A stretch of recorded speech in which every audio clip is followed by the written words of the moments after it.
Now Rockville looking to build a little possession around midfield. Getting physical out there. Neither team is afraid to mix it up. I like that battle there. Vandenberg and Smet. Smet in. Those are two of the bigger athletes on either team, and two that are totally willing to mix it up.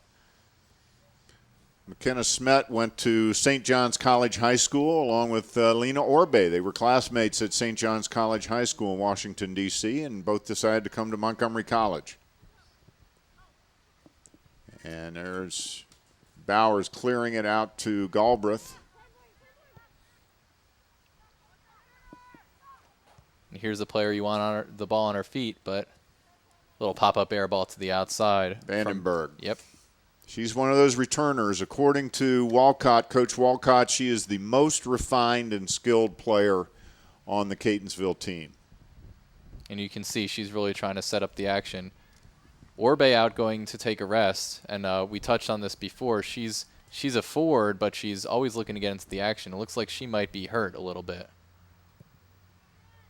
That's going to cost Rockville if she can't get back in the action. Obviously, we hope she's okay. She is over there on the sidelines. Looks like she's holding her lower back.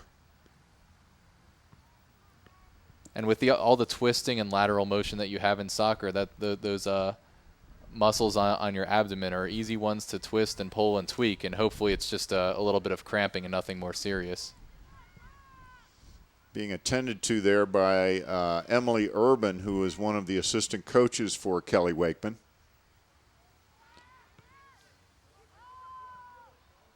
And there's the defense. Cabrera and Bowers are very, very steady back there. Nice turn by Cabrera. That was a dangerous ball that she got out to the sideline, and now you can control the defensive action again. According to Santiago, she feels so confident and relaxed in the net with those two in front of her. A lot of great communication out there. And, you know, she's a rookie keeper, and she needs that experience in front of her. Right, and Wakeman knew that in getting one of her best players on the team and really a skilled offensive player in Bowers to play the sweeper position. Someone who can control the action there, who the goalie can talk to very easily and communicate with, and she's going to be there to bail out a lot of offensive chances before they can even get a shot. Julie Bowers is one of the smaller players on the team, but she probably has the most powerful leg for Rockville. It's probably between her and Baitka, number 21, as to who has the most powerful leg. Casey King checking in for Catonsville from one of the better teams in Anne Arundel County, North County High School. Also, there's a good shot on goal there by number 3, Witowski. That was started by solid play from side to side by Catonsville.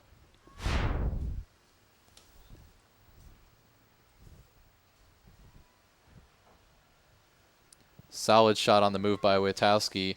And that's something we've seen a lot out of Rockville, but good shot from about 30 yards out. That really had a good chance of going in. It really did. It surprised me. When she took it from that distance, I thought, no problem, but boy, we were wrong. Meanwhile, Lena Orbe still down on the ground over there, and they are massaging her back now. So she may have, hopefully it's just a cramp and not something worse. There's Witowski getting in there. She bangs into Bowers. It looked like they banged knees. Excellent positioning by Bowers to cut off the action. Good throw in there by Santiago. And a solid pass over from Melissa Huck. She really started the last play for the shot for Witowski too. So she's come into the game and really made an impact in these last few minutes. And we are in the 19th minute of play, and we are still scoreless here in the first half. Coming to you live from Montgomery College, Rockville. The Montgomery College Rockville Knights taking on the Catonsville Cardinals. Katie Vivian, one of the core group, was out here through all those two-a-days in August. They started with a small core group, about 8 or 9 players, and slowly added some players before the start of the season. But Vivian was one of the core group. Here comes another one of the core group there, Crystal Quinones. She replaces Julia Beitka.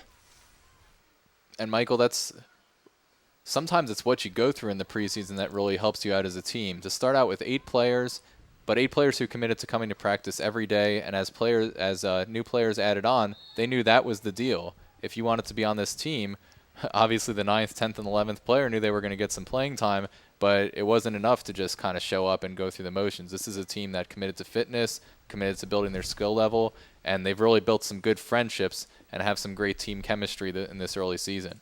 Yeah, Wakeman thinks that the team chemistry is definitely one of the strong points on this squad. And I would agree. I've spent quite a bit of time around them, and they really do get along.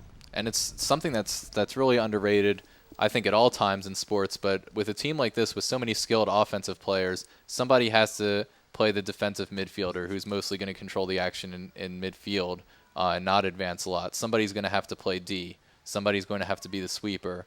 And they obviously distribute and help each other out, but there are different roles to fill on the field, and all of them have accepted those roles and are in support of their team. They're committed to having the team score a goal, not worried about who particularly is scoring that goal. Well, and to quote Kelly Wakeman, and these are her words, not mine, she thinks that it's more important on a woman's team to have good chemistry than it is on a men's team.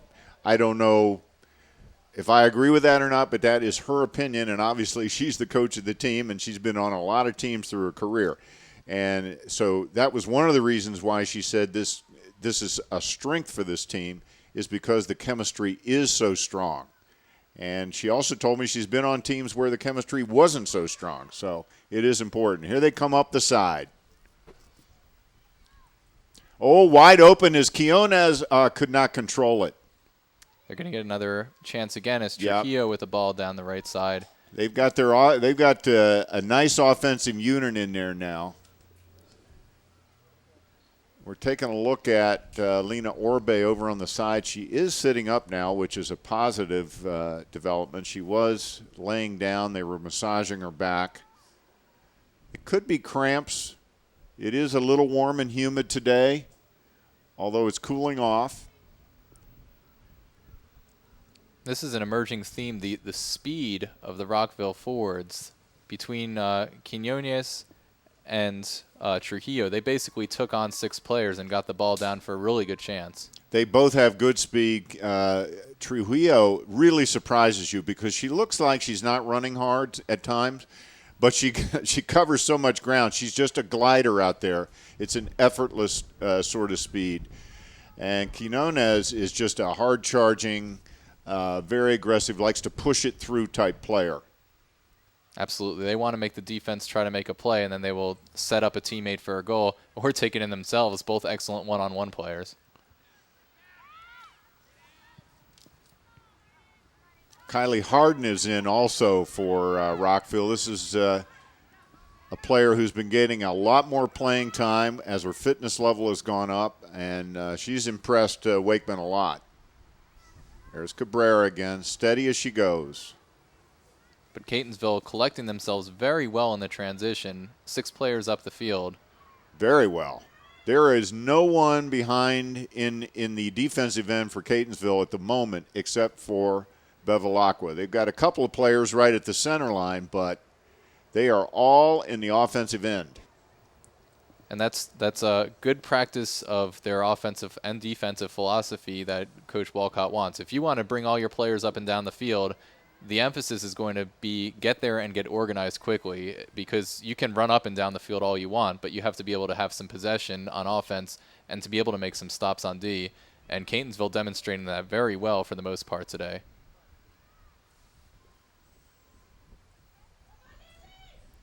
Catonsville just took their 5th shot on goal. I'd still say probably one good chance for each team, but Catonsville really picking up the action as far as having more shots on goal.